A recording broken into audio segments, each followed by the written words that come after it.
Hello everyone, we're back for episode 2 in our series Holochain for Beginners.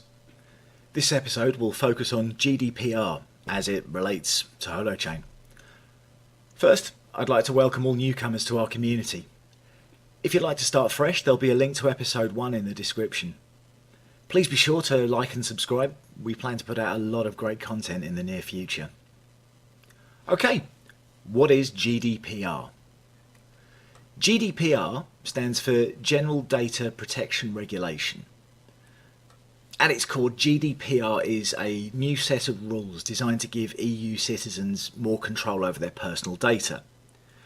It aims to simplify the regulatory environment for businesses so that citizens and businesses in the European Union can fully benefit from the digital economy.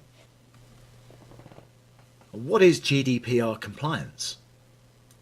Under the terms of GDPR, not only will organisations have to ensure that personal data is gathered legally and under strict conditions, but those who collect and manage it are obliged to protect it from misuse and exploitation, as well as to respect the rights of the data owners, or face stiff penalties for not doing so.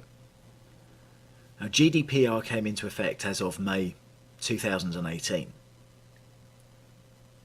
A recent example of a company found to be violating these new laws is Google.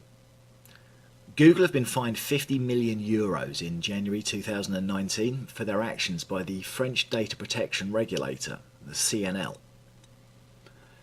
The fine was issued as Google failed to provide enough information to users about its data consent policies and didn't give them enough control over how their information is used. According to the regulator, these violations are yet to have been rectified by the search giant. Under GDPR, companies are required to gain the user's genuine consent before collecting their information, which means making consent an explicitly opt-in process that's easy for people to withdraw from. Although this €50 million fine seems large, it's small compared to the maximum limits allowed under GDPR, which allows a company to be fined a maximum of 4% of its annual global turnover for the most serious offences. For Google, which made $33.74 billion in the last quarter alone, that would result in a fine in the billions of dollars. There's a full link to the article in the description below. For a lot of businesses, fines like this are a wake-up call. The ruling took aim at Google's business model, which turned data on users into narrowly targeted ads. There have been smaller cases of companies falling foul of GDPR legislation who've also been fined in other countries. We need to bridge away from the centralised systems of today, and Holochain will provide that bridge.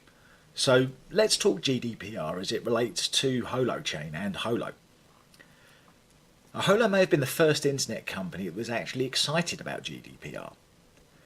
Data portability and provenance isn't a hurdle to overcome for HAPs. It's quite the opposite. Holochain's architecture makes compliance a native feature. One of the core HAPs launching with Holo is called Personas. It allows users to manage their online identities in Holochain applications. Users can revoke access from an app at any time. Holochain makes it easy for apps to be GDPR compliant because it gives users ownership and control of their own data. What's more, you can create multiple identities within personas. Say if you have one name that you use in the business world and another when you DJ or you publish poetry. Maybe you're James over here or Jim over there. Maybe you still use a married name or your maiden name in some contexts and your current name in others. You choose which identity to use in any given application, and access to those identities can be easily revoked or swapped. So, in a sense, Holochain is GDPR compliant by default. Companies can't misuse your data because they don't own or control it in the first place. We hope you've enjoyed episode 2. In episode 3, we will focus on Holochain applications. We'll dive a bit deeper into the topic of HAPs versus DAPs. If you've enjoyed the content, please be sure to like, subscribe and follow us on Twitter at at HoloIsland News. Until next time.